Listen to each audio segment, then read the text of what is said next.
Ya aprendimos muchas herramientas que a través del conocimiento compartido nos ayudan a entender un proceso. Llegó la hora de ver si ese proceso es capaz de cumplir con las expectativas del cliente y es donde aparece el concepto de capacidad de proceso. Para ello, ya hay un concepto que ya manejábamos desde antes y es que todos los procesos tienen variabilidad.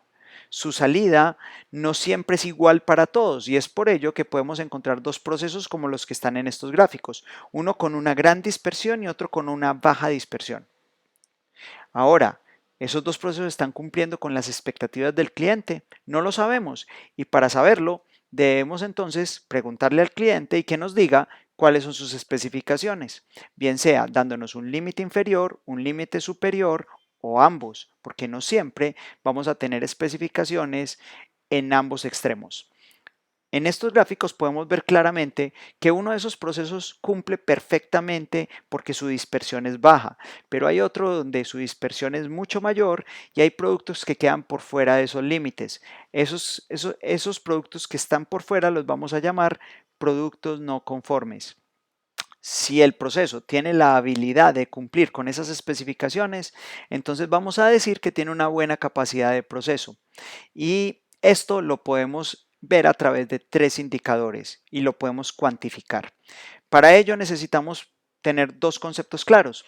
El primero de ellos, el rango de proceso, es decir, cómo se comporta la dispersión. Entonces, para sacar ese rango de proceso, lo que hacemos es tomar su media y a partir de ahí movernos tres desviaciones a la izquierda y tres desviaciones hacia la derecha y calcular este rango. Esas 6 desviaciones me van a... En esas 6 desviaciones están agrupados el 99.73% de los datos. Miren que es un reflejo súper cercano del comportamiento casi total del proceso. Entonces nos va a dar una muy buena información. Y ese rango de proceso lo vamos a comparar contra el rango de conformidad que está dado por el cliente y sale de la diferencia entre el límite superior y el límite inferior de especificaciones. Obviamente, entre más pequeño sea el rango de proceso comparado con el rango de conformidad, muchísimo mejor. Y para esto vamos a ver el primero de los indicadores que se llama capacidad de proceso potencial, CP. Si ustedes miran esa fórmula, se van a dar cuenta que es claramente lo que acabamos de ver. En el numerador tenemos el rango de conformidad y en el denominador tenemos el rango de proceso. Entre más grande sea el rango de conformidad versus el rango de proceso, quiere decir que tenemos una mejor capacidad de proceso potencial CP y está cumpliendo cada vez mejor con las expectativas del cliente. Eso nos lo muestra claramente este gráfico de acá, el tercero. Pero ojo, si el cliente definitivamente tiene unas expectativas y el rango de proceso o su variación o dispersión es muy grande, miren que el CP inmediatamente baja. Todos estos procesos están centrados. ¿Qué significa? Que la media del proceso está en la mitad de las especificaciones. ¿Qué pasa cuando esa media del proceso no coincide con esas especificaciones? ¿Qué pasará con el CP? La realidad es que el CP no es capaz de medir si el proceso está centrado o no. Es por ello que cualquiera de estos 5 procesos, bien sea que estén centrados o no, pero teniendo las mismas especificaciones, todos van a tener un CP igual, en este caso igual a 2. Entonces, ¿cómo hacemos para medir eso? Pues ahí es donde aparece el segundo indicador y es el índice de capacidad real, CPK. El índice de capacidad real sí definitivamente tiene en cuenta la proximidad de ese proceso o de la media de ese proceso hacia alguno de los límites. Y por eso separa o divide el análisis en dos indicadores. Por un lado está el CP inferior que compara esa media con el límite inferior y por el otro lado está el CP superior que compara esa media del proceso con el límite superior, siendo el CPK el menor de estos dos valores. Solo cuando el proceso está totalmente centrado en las especificaciones, el CP y el CPK son iguales, como en este gráfico de acá o como en este análisis. Pero cuando el proceso se está descentrado o tiene una mayor proximidad hacia alguno de los límites, inmediatamente el CPK será menor que el CP. Obviamente, ¿cuál es nuestro objetivo? Es que el proceso esté centrado y que su dispersión o su variabilidad disminuya.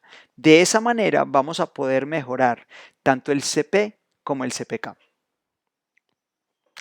¿Qué es un indicador bueno? Y esto aplica para ambos, CP y CPK. Vamos a tomar un punto de referencia, 1.33. Si el CP o el CPK es mayor a 1.33, estamos hablando de una buena capacidad de proceso. De hecho, si ese CP fuera superior a 2, estamos hablando de una capacidad de proceso de categoría mundial. Estamos hablando de un excelente proceso. Pero si ese CP o ese CPK es menor a 1, estamos hablando de una mala capacidad de proceso y que definitivamente tenemos que mejorar. No estamos cumpliendo con las expectativas del cliente. Por último, para mirar un último y tercer indicador, tenemos el nivel sigma.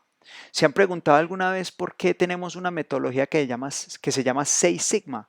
Se llama así porque calculando el nivel sigma podemos determinar si un proceso es 6 sigma o no.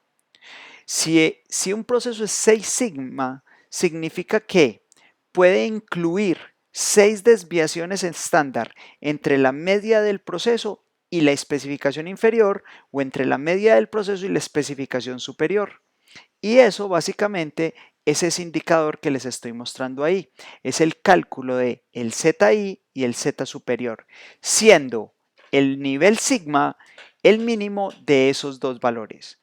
Con esta información podemos ir sin ningún problema a una distribución normal y encontrar los productos no conformes, las áreas bajo la curva, tanto con el Z inferior para el producto no conforme inferior como con el Z superior para el producto no conforme superior.